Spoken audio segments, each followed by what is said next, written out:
அமுதவாக்கு நபிகள் நாயகம் ஸல்லல்லாஹு அலைஹி வஸல்லம் அவர்கள் அருளியது.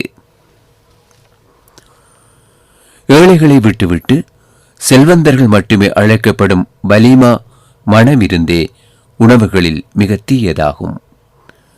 ஏழைகளை விட்டுவிட்டு செல்வந்தர்கள் மட்டுமே அழைக்கப்படும் வலிமா மனமிருந்தே உணவுகளில் மிக தீயதாகும். கண்மணி நாயகம் ஸல்லல்லாஹு அலைஹி வஸல்லம் அவர்கள் அருளிய அமுதவாக்கு கேட்டீர்கள்.